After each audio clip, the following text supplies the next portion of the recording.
नमस्कार, जय हिंद, वंदे मातरम। मैं विनोद देसवाल स्वागत करता हूं आप सभी के प्यारे यूट्यूब चैनल सबको शिक्षा में। आज के इस वीडियो में हम लोग टॉप 60 क्वेश्चन डिस्कस करेंगे जो कि प्रीवियस ईयर एग्जाम में बार बार पूछे गए प्रश्न हैं। तो ये वीडियो आप लोगों के लिए बहुत ही इंपॉर्टेंट है। वीडियो को पूरा आप लोग ज़रूर देखिएगा और एक एक क्वेश्चन को आप लोग ध्यान से देखिएगा। तो चलिए वीडियो को शुरू करते हैं। इससे पहले आप चैनल पर नए हैं तो चैनल को सब्सक्राइब करिए, वीडियो को लाइक और शेयर कीजिए। चलिए बिना देर किए हुए वीडियो को शुरू करते हैं। पहला क्वेश्चन है आपका, निम्नलिखित में से कौन सी नदी नेपाल हिमालय से निकलती है? तो इसका राइट आंसर होगा ऑप्शन नंबर दूसरा, घाघरा नदी जो है आपका नेपाल हिमालय से निकलती है। तो दूसरा इसका बिल्कुल ही सही जवाब होगा। नेक्स्ट क्वेश्चन, पृथ्वी का केंद्र भाग कोर मुख्य रूप से निर्मित होता है। तो इसका राइट आंसर होगा ऑप्शन नंबर दूसरा, निकिल और लोहा से। तो दूसरा इसका बिल्कुल ही सही जवाब होगा। नेक्स्ट क्वेश्चन, खानवा का युद्ध किसके बीच लड़ा गया था? तो इसका राइट आंसर होगा ऑप्शन नंबर पहला, बाबर और राणा सांगा के बीच जो है आपका खानवा का युद्ध लड़ा गया था। और देखिए आपके एग्जाम में 3 आपका मेजर युद्ध पूछे जाते हैं जिससे क्वेश्चन आपका हर एक शिफ्ट में बनता है, उसको भी इस वीडियो में डिस्कस किया गया है। तो देखिए खानवा का युद्ध आपका हुआ था 1527 ईस्वी में, किसके किसके बीच? तो बाबर और राणा सांगा के बीच हुआ था। प्लासी की लड़ाई आपका हुई थी 1757 ईस्वी में, ब्रिटिश ईस्ट इंडिया कंपनी और सिराजुद्दौला के बीच। और बक्सर का युद्ध हुआ था आपका 1764 में। पानीपत की पहली लड़ाई हुई थी आपका 21 अप्रैल 1526 में, जो कि बाबर और इब्राहिम लोदी के बीच लड़ी गई थी। तो ये आपका मेजर 4 लड़ाइयाँ हैं जो कि आपका एग्जाम में बार बार इससे क्वेश्चन बनता है, इसको भी आप लोगों को याद रखना है। नेक्स्ट क्वेश्चन, प्रसिद्ध भारतीय क्रिकेटर युवराज सिंह की आत्मकथा का नाम क्या है? तो इसका राइट आंसर होगा option number 4, the test of my life जो है आपका युवराज सिंह की आत्मकथा का नाम है। पहला ऑप्शन दिया है the race of my life, तो ये जो है आपका मिल्खा सिंह की आत्मकथा है। दूसरा है आपका स्ट्रेट फ्रॉम द हार्ट, जो है ये कपिल देव की आत्मकथा है। और तीसरा ऑप्शन जो दिया है आपका विंग्स ऑफ फायर, ये आपका एपीजे अब्दुल कलाम की आत्मकथा है। तो ये आपका 3 और इम्पोर्टेंट है, इसको भी आप लोग को याद रखना है।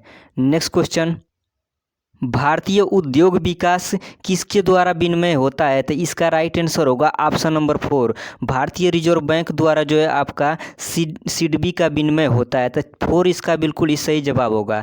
अब देखिए आपके बैंक की स्थापना और उनके मुख्यालय से क्वेश्चन पूछे जाते हैं, उसको भी हम लोग इसमें डिस्कस करते हैं। तो नाबार्ड की स्थापना आपका हुई थी 12 जुलाई 1982 ईस्वी में और मुख्यालय इसका मुंबई में है। सेबी की स्थापना आपका हुई थी 12 अप्रैल 1992 ईस्वी में और इसका मुख्यालय आपका मुंबई है। आरबीआई की स्थापना हुई थी आपका 1 अप्रैल 1935 में और इसका भी मुख्यालय कहाँ है? मुंबई में। तो इसको भी आप लोगों को याद रखना है क्योंकि स्थापना और मुख्यालय से क्वेश्चन आपके एग्जाम में बनते हैं। नेक्स्ट क्वेश्चन, भारतीय संविधान के अनुसार भारत का एक नियंत्रक और महालेखा परीक्षक होगा जिसकी नियुक्ति कौन करेगा? तो इसका राइट आंसर होगा ऑप्शन नंबर 4, राष्ट्रपति के द्वारा होगा। भारत का जो नियंत्रक और महालेखा परीक्षक होता है उसकी नियुक्ति जो है आपका भारत के राष्ट्रपति के द्वारा होती है। तो 4 नंबर ऑप्शन आपका बिल्कुल ही सही जवाब होगा। नेक्स्ट क्वेश्चन, स्वामी विवेकानंद का असली नाम क्या था? तो इसका राइट आंसर होगा ऑप्शन नंबर 2, नरेंद्र नाथ दत्त जो है आपका स्वामी विवेकानंद का असली नाम था।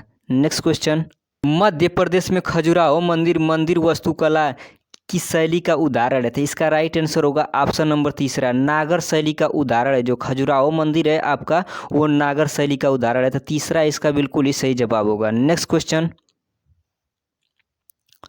चूना पत्थर, खड़िया और संगमरमर किसके आपका विभिन्न रूप हैं? तो इसका राइट आंसर होगा ऑप्शन नंबर 4, कैल्शियम कार्बोनेट के जो है आपका अलग अलग रूप हैं, चूना पत्थर, खड़िया और संगमरमर। अब देखिए जो आपका ये 4 ऑप्शन दिया है इसका सूत्र भी आपसे एग्जाम में पूछता है। तो पोटेशियम कार्बोनेट का सूत्र होता है आपका K2CO3, मैग्नीशियम कार्बोनेट का सूत्र होता है MgCO3 और आपका सोडियम कार्बोनेट का सूत्र होता है Na2CO3 और कैल्शियम कार्बोनेट का सूत्र होता है आपका CaCO3। तो इसको भी आप लोग को याद रखना है क्योंकि आपका इसका रासायनिक सूत्र भी आपके एग्जाम में पूछता है। नेक्स्ट क्वेश्चन, सौरमंडल के किस ग्रह को पृथ्वी का जुड़वा ग्रह माना जाता है? तो इसका राइट आंसर होगा ऑप्शन नंबर डी, यानी कि शुक्र ग्रह को जो है आपका पृथ्वी का जुड़वा ग्रह माना जाता है। तो इसका 4 ऑप्शन बिल्कुल ही सही जवाब होगा। नेक्स्ट क्वेश्चन, निम्नलिखित में से कौन भारतीय संविधान की प्रमुख विशेषताओं में से एक है? तो इसका राइट आंसर होगा ऑप्शन नंबर दूसरा, संघवाद जो है आपका भारतीय संविधान का एक विशेषता है। अगर पहला बात करें गैर निरपेक्ष, तो ये आपका भारतीय संविधान की विशेषता नहीं है। निरंकुश सरकार, ये भी आपका भारतीय संविधान की विशेषता नहीं है। आश्रित न्यायपालिका, ये भी जो है आपका भारतीय संविधान की विशेषता नहीं है। लेकिन ऑप्शन नंबर जो दूध दिया है आपका संघवाद, ये भारतीय संविधान की विशेषता है। नेक्स्ट क्वेश्चन, महात्मा गांधी की आत्मकथा का नाम क्या है? तो इसका राइट आंसर होगा ऑप्शन नंबर 3, सत्य के प्रयोग, the story of my experiment with true. ये आपका महात्मा गांधी की आत्मकथा का नाम है। पहला ऑप्शन दिया है माई म्यूजिक माई लाइफ, ये जो है आपका रविशंकर की आत्मकथा है। दूसरा ऑप्शन आपका दिया है जस्टिस फॉर द जज, ये आपका रंजन गोगोई की जो है आपका आत्मकथा है। इसको भी आप लोग को याद रखना है। नेक्स्ट क्वेश्चन, निम्नलिखित में से कौन सा वेद सबसे पुराना वेद है? तो इसका राइट आंसर होगा ऑप्शन नंबर दूसरा, ऋग्वेद जो है आपका सबसे पुराना वेद है। अगर बात करें कि सबसे अंतिम वेद कौन है, तो अथर्ववेद है। और एक क्वेश्चन पूछता है कि संगीत का वेद किसे कहते हैं? तो सामवेद को संगीत का वेद कहते हैं। इसको भी आप लोग को याद रखना है। नेक्स्ट क्वेश्चन, 1773 में भारत के प्रथम गवर्नर जनरल कौन बने थे? तो इसका राइट आंसर होगा ऑप्शन नंबर पहला, वारेन हेसिंगटन जो है आपका 1773 में भारत के प्रथम गवर्नर जनरल बने थे। तो पहला इसका बिल्कुल ही सही जवाब होगा। नेक्स्ट क्वेश्चन, भोगाली बिहू उत्सव भारत के किस राज्य में मनाया जाता है? तो इसका राइट आंसर होगा ऑप्शन नंबर 4, असम में मनाया जाता है भोगाली बिहू उत्सव। तो 4 नंबर इसका बिल्कुल ही सही जवाब होगा। नेक्स्ट क्वेश्चन, भारतीय संविधान की प्रस्तावना में पहली बार संशोधन किस वर्ष किया गया था? इसका राइट आंसर ऑप्शन नंबर 4 होगा, 1976 ईस्वी में जो है आपका प्रस्तावना में संशोधन किया गया था। कौन सा संविधान संशोधन था वो? तो 42वां संविधान संशोधन था। 42वां संविधान संशोधन करके आपके प्रस्तावना में आपका एक बार संशोधन किया गया और उसमें 3 नए शब्द जोड़े गए थे। कौन कौन शब्द जोड़े गए थे? तो आपका समाजवादी, पंथ निरपेक्ष और अखंडता, 3 नए शब्द जो है आपका प्रस्तावना में जोड़े गए थे। इसको भी आप लोग को याद रखना है। नेक्स्ट क्वेश्चन, आत्मीय समाज की स्थापना निम्नलिखित में से किसने की थी? तो इसका राइट आंसर होगा ऑप्शन नंबर 4, राजा राम मोहन राय ने जो है आपका आत्मीय समाज की स्थापना की थी। अगर आपसे एग्जाम में पूछे कि ब्रह्म समाज की स्थापना किसने की थी, तो राजा राम मोहन राय ने ही ब्रह्म समाज की स्थापना की थी। एक क्वेश्चन और आपसे पूछा जाता है कि आर्य समाज की स्थापना किसने की थी? तो आर्य समाज की स्थापना आपका दयानंद सरस्वती ने की थी। एक क्वेश्चन और बनता है आप लोगों का कि प्रार्थना समाज की स्थापना किसने की थी? तो प्रार्थना समाज की स्थापना आत्मारंग पांडुरंग ने की थी। तो इसको भी आप लोग को याद रखना है। नेक्स्ट क्वेश्चन, निम्नलिखित नदियों में से किस नदी को उसके उद्गम स्थल पर भागीरथी के नाम से जाना जाता है? तो इसका राइट आंसर होगा ऑप्शन नंबर 4, गंगा को जो है आपका उसके उद्गम स्थल पर भागीरथी के नाम से जाना जाता है। तो दूसरा इसका बिल्कुल ही सही जवाब होगा। नेक्स्ट क्वेश्चन, भारतीय संविधान के अनुसार सरकार के कितने अंग हैं? तो इसका राइट आंसर होगा ऑप्शन नंबर दूसरा, सरकार के 3 अंग हैं। नेक्स्ट क्वेश्चन, मशरूम चट्टानों का निर्माण किसके कारण होता है? तो इसका राइट आंसर होगा ऑप्शन नंबर 4, हवा के अपवर्तन के कारण जो है आपका मशरूम चट्टानों का निर्माण होता है। तो 4 इसका बिल्कुल ही सही जवाब होगा। नेक्स्ट क्वेश्चन, फुटबॉल मैच की अवधि नियत समय में कितनी होती है? तो इसका राइट आंसर होगा ऑप्शन नंबर दूसरा, 90 मिनट की अवधि होती है आपका फुटबॉल मैच में। नेक्स्ट क्वेश्चन, निम्नलिखित में से किस ब्रिटिश वायसराय ने 1905 में बंगाल का विभाजन किया था? तो इसका राइट आंसर होगा ऑप्शन नंबर 4, लॉर्ड कर्जन ने जो है आपका 1905 में बंगाल का विभाजन किया था। तो तीसरा इसका बिल्कुल ही सही जवाब होगा। नेक्स्ट क्वेश्चन, गुलबर्ग किला भारत के किस राज्य में स्थित है? तो इसका राइट आंसर होगा ऑप्शन नंबर 4, कर्नाटक में जो है आपका गुलबर्ग किला स्थित है। तो 4 इसका बिल्कुल ही सही जवाब होगा। नेक्स्ट क्वेश्चन, 1756 में अलवर्दी खान की मृत्यु के बाद बंगाल का नवाब कौन बना था? तो इसका राइट आंसर होगा ऑप्शन नंबर 4, सिराजुद्दौला जो है आपका अलवर्दी की मृत्यु के बाद बंगाल का नवाब बना था। नेक्स्ट क्वेश्चन, निम्नलिखित में से किस संवैधानिक संशोधन ने दादर नगर और हवेली को केंद्र शासित प्रदेश के रूप में भारत संघ में शामिल किया था? तो इसका राइट आंसर होगा ऑप्शन नंबर दूसरा, 10वें संविधान संशोधन के तहत जो है आपका दादर नगर हवेली को भारत का केंद्र शासित बनाया गया था। तो ऑप्शन नंबर दूसरा इसका बिल्कुल ही सही जवाब होगा। नेक्स्ट क्वेश्चन, निम्नलिखित में से कौन सा शब्द हॉकी से संबंधित नहीं है? तो इसका राइट आंसर होगा ऑप्शन नंबर दूसरा, रन आउट जो होता है आपका हॉकी से नहीं संबंधित होता है, ये आपका क्रिकेट से संबंधित है। बाकी आपका पहला ऑप्शन दिया स्कूप, हिट और फ्लिप, ये आपका हॉकी से संबंधित शब्द हैं। नेक्स्ट क्वेश्चन, भारत के किस राज्य में प्रत्येक वर्ष मोत्सु उत्सव मनाया जाता है? तो इसका राइट आंसर होगा ऑप्शन नंबर 4, नागालैंड में जो है आपका मोत्सु उत्सव प्रत्येक वर्ष मनाया जाता है। तो पहला इसका बिल्कुल ही सही जवाब होगा। नेक्स्ट क्वेश्चन,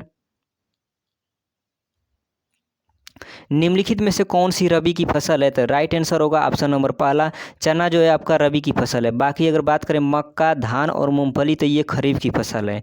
अब देखिए रबी की फसल में मुख्यतः कौन कौन आती हैं? तो गेहूँ, जौ, चना, मसूर, मटर, सरसों, ये आपका रबी की फसल है। खरीफ की फसल में आपका धान, मक्का, ज्वार, बाजरा, मूंगफली, कपास, गन्ना, मूंग, ये सब क्या है आपका खरीफ की फसल है। इसको भी आप लोग को याद रखना है। नेक्स्ट क्वेश्चन,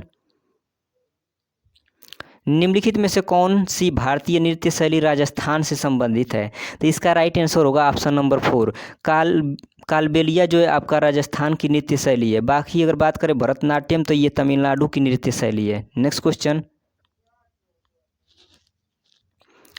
एथलीट फुट के कारण होने वाली बीमारी है, किसके कारण होने वाली यह बीमारी है? तो ये कवक के कारण होने वाली बीमारी है। तीसरा इसका बिल्कुल ही सही जवाब होगा। नेक्स्ट क्वेश्चन, महानदी बेसिन का विस्तार भारत के किस राज्य में नहीं है? तो इसका राइट आंसर होगा ऑप्शन नंबर पहला, उत्तर प्रदेश में नहीं है। जो महानदी बेसिन बनाती है वो आपका उत्तर प्रदेश में इसका विस्तार नहीं है। बाकी अगर बात करें झारखंड, छत्तीसगढ़, उड़ीसा, इन तीनों राज्य में जो है आपका महानदी का बेसिन का विस्तार है। Next question, Shyam beriberi से पीड़ित है, ऐसा इसलिए है क्योंकि उसके शरीर में किसकी कमी है? तो राइट आंसर होगा ऑप्शन नंबर 4, विटामिन बी की कमी है उसके शरीर में, क्योंकि विटामिन बी की कमी से ही जो है आपका बेरी बेरी रोग होता है। अब देखिए आपका विटामिन से मेनली 2 क्वेश्चन आपका पूछता है, एक तो विटामिन का रासायनिक नाम और उसके कमी से होने वाले रोग, उसको भी हम लोग इसमें डिस्कस कर लेते हैं। विटामिन ए का जो है आपका रासायनिक नाम होता है रेटिनोल, और इसके कमी से आपका रतौंधी रोग होता है। विटामिन बी का जो है आपका रासायनिक नाम होता है थायमिन, और इसकी कमी से आपका बेरी बेरी रोग होता है। और विटामिन सी का आपका रासायनिक नाम है आपका एस्कॉर्बिक एसिड, और इसके कमी से जो आपका मसूड़ों में सूजन होता है। और विटामिन डी का जो आपका रासायनिक नाम है कैल्सीफेरॉल, और इसके कमी से जो आपका रिकेटस यानी सूखा रोग होता है। इसको भी आप लोग को याद रखना है, इससे क्वेश्चन आपके एग्जाम में देखने को मिलेंगे। नेक्स्ट क्वेश्चन, भारत की जलवायु को निम्नलिखित में से किस प्रकार वर्णित किया गया था? इसका राइट आंसर होगा ऑप्शन नंबर 4, मानसून के रूप में जो है आपका भारत की जलवायु को वर्णित किया गया है। नेक्स्ट क्वेश्चन, जिसमें अम्ल एवं क्षार की अभिक्रिया के परिणाम स्वरूप लवण तथा जल बनते हैं, उसे क्या कहा जाता है?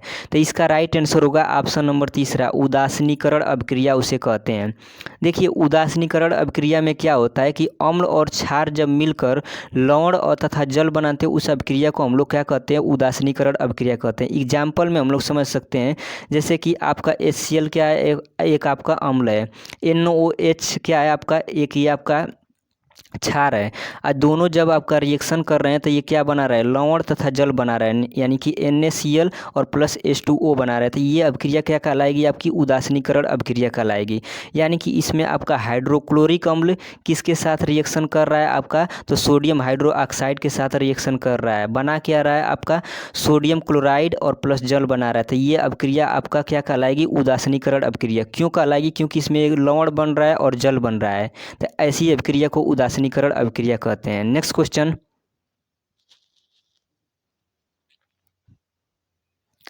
भारत में सेंट्रल बैंक कब बना था? तो इसका राइट आंसर होगा ऑप्शन नंबर पहला, 1935 ईस्वी में जो है आपका भारत में सेंट्रल बैंक बना था। नेक्स्ट क्वेश्चन,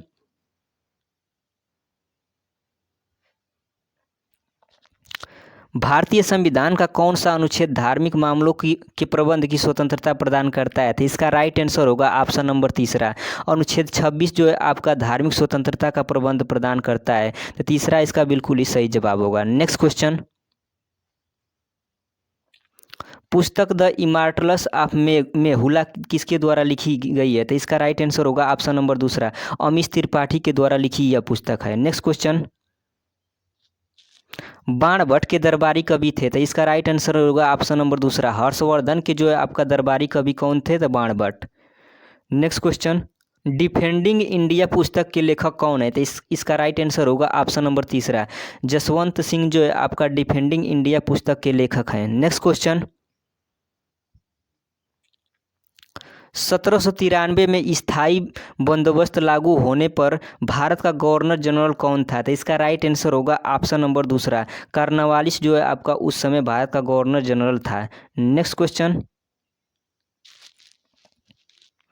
भारतीय संविधान के तहत निम्नलिखित में से कौन सा अधिकार मौलिक अधिकार नहीं है? तो इसका राइट आंसर होगा ऑप्शन नंबर 4, संपत्ति का अधिकार एक मौलिक अधिकार नहीं है। बाकी अगर बात करें समानता का अधिकार एक मौलिक अधिकार है, स्वतंत्रता का अधिकार यह भी आपका क्या है मौलिक अधिकार है, शोषण के विरुद्ध अधिकार ये भी आपका क्या है मौलिक अधिकार है। लेकिन संपत्ति का अधिकार आपका मौलिक अधिकार नहीं है, ये आपका कानूनी अधिकार है। नेक्स्ट क्वेश्चन, मुगल बादशाह बहादुर शाह जफर की मृत्यु कब हुई थी? तो इसका राइट आंसर होगा ऑप्शन नंबर दूसरा, 1862 ईस्वी में जो है आपका मुगल बादशाह बहादुर शाह जफर की मृत्यु हुई थी। नेक्स्ट क्वेश्चन, खजुराहो नृत्य महोत्सव किस भारतीय राज्य में मनाया जाता है? तो इसका राइट आंसर होगा ऑप्शन नंबर तीसरा, मध्य प्रदेश में जो है आपका खजुराहो नृत्य महोत्सव मनाया जाता है। Next question, British east India company की ओर से प्लासी के युद्ध का नेतृत्व किसने किया था? तो इसका राइट आंसर होगा option number B, Robert Clive ने जो है आपका ब्रिटिश ईस्ट इंडिया कंपनी की ओर से प्लासी के युद्ध का नेतृत्व किया था। तो दूसरा इसका बिल्कुल ही सही जवाब होगा। नेक्स्ट क्वेश्चन, निम्नलिखित में से कौन सी धातु ठंडे जल के साथ त्वरित अभिक्रिया करती है? तो इसका राइट आंसर होगा ऑप्शन नंबर दूसरा, पोटेशियम धातु जो है आपका ठंडे जल के साथ बहुत तेजी से रिएक्शन करता है। नेक्स्ट क्वेश्चन, निम्नलिखित में से कौन एक ग्रीन हाउस गैस नहीं है? तो इसका राइट आंसर होगा ऑप्शन नंबर 4, नाइट्रोजन जो है आपका एक ग्रीन हाउस गैस नहीं है। बाकी अगर बात करें मीथेन आपका एक ग्रीन हाउस गैस है, नाइट्रस ऑक्साइड ये भी आपका ग्रीन हाउस गैस है, कार्बन डाइऑक्साइड ये भी क्या है आपका ग्रीन हाउस गैस है, लेकिन आपका नाइट्रोजन एक ग्रीन हाउस गैस नहीं है। नेक्स्ट क्वेश्चन, 2011 की जनगणना भारत की कौन सी जनगणना थी? तो इसका राइट आंसर होगा 15वीं जनगणना थी। जो 2011 की जनगणना थी वो आपका भारत की 15वीं जनगणना थी। तो ये इसका बिल्कुल ही सही जवाब होगा। नेक्स्ट क्वेश्चन, भारत का उत्तरी मैदान किस मृदा से बना है? तो इसका राइट आंसर होगा ऑप्शन नंबर 4, जलोद मृदा से जो है आपका भारत का उत्तरी मैदान बना है। नेक्स्ट, भारतीय संविधान का कौन सा अनुच्छेद जीवन और अभिव्यक्ति की स्वतंत्रता प्रदान करता है? तो इसका राइट आंसर होगा ऑप्शन नंबर 3, अनुच्छेद 21 जो है आपका जीवन और अभिव्यक्ति की स्वतंत्रता प्रदान करता है। नेक्स्ट क्वेश्चन, बिहू जो है आपका कहाँ का लोकप्रिय नृत्य है? तो इसका राइट आंसर होगा ऑप्शन नंबर 3, बिहू जो है आपका असम का एक लोकप्रिय नृत्य है। नेक्स्ट क्वेश्चन, भारतीय संविधान के अनुसार राज्य की कार्यपालिका किस में निहित होती है? तो इसका राइट आंसर होगा ऑप्शन नंबर 3, राज्य के राज्यपाल में निहित होती है। नेक्स्ट क्वेश्चन, सैयद वंश के ठीक बाद निम्नलिखित में से किस राजवंश ने दिल्ली पर शासन किया था? तो इसका राइट आंसर होगा ऑप्शन नंबर पहला, लोधी वंश। सैयद वंश के ठीक बाद जो है आपका दिल्ली पर शासन कौन किया था? तो लोधी वंश किया था। तो पहला इसका बिल्कुल ही सही जवाब होगा। नेक्स्ट क्वेश्चन, भारत की कौन सी झील विवर्तनिक गतिविधि का परिणाम है? तो इसका राइट आंसर होगा ऑप्शन नंबर पहला, उलर झील। उलर झील जो है आपका भारत की ऐसी झील है जो विवर्तनिक गतिविधि का परिणाम है। अगर बात करें कि उलर झील है कहाँ, तो आपका जम्मू कश्मीर में है, और डल झील कहाँ है आपका, ये भी आपका जम्मू कश्मीर में है। इसको भी आप लोग को याद रखना है। नेक्स्ट क्वेश्चन, निम्नलिखित में से किस देश के साथ भारत की भूमि सीमा लगी हुई है? तो इसका राइट आंसर होगा भूटान। भूटान के साथ जो है आपका भारत की भूमि सीमा लगी हुई है। बाकी अगर बात करें वियतनाम, उज्बेकिस्तान और इंडोनेशिया, इन तीनों के साथ जो है आपका भारत की भूमि सीमा नहीं लगी है। नेक्स्ट क्वेश्चन, मन्नार की खाड़ी भारत को किस देश से अलग करती है? तो इसका राइट आंसर होगा ऑप्शन नंबर 4, श्रीलंका से अलग करती है। जो मन्नार की खाड़ी है ना वो भारत को श्रीलंका से अलग करती है। तो 4 इसका बिल्कुल ही सही जवाब होगा। नेक्स्ट, भारतीय संविधान में स्वतंत्रता का अधिकार अंतर्निहित है। तो इसका राइट आंसर होगा ऑप्शन नंबर पहला, अनुच्छेद 19 से 22 में जो है आपका स्वतंत्रता का अधिकार की बात की गई है। अब देखिए जो इम्पोर्टेंट और भी अनुच्छेद हैं, इसको भी हम लोग देख लेते हैं। समानता का अधिकार जो है आपका अनुच्छेद 14 से 18 तक है। स्वतंत्रता का अधिकार आपका अनुच्छेद 19 से 22 तक है। शोषण के विरुद्ध अधिकार जो है आपका अनुच्छेद 23 से 24 तक है। धार्मिक स्वतंत्रता का अधिकार अनुच्छेद 25 से 28। संस्कृति और शिक्षा संबंधित अधिकार जो है आपका अनुच्छेद 29 से 30 तक है। और संवैधानिक उपचारों का अधिकार आपका अनुच्छेद 32 में है। तो इसको भी आप लोग को याद रखना है, क्योंकि इससे भी आप लोग का एग्जाम में क्वेश्चन बनता है।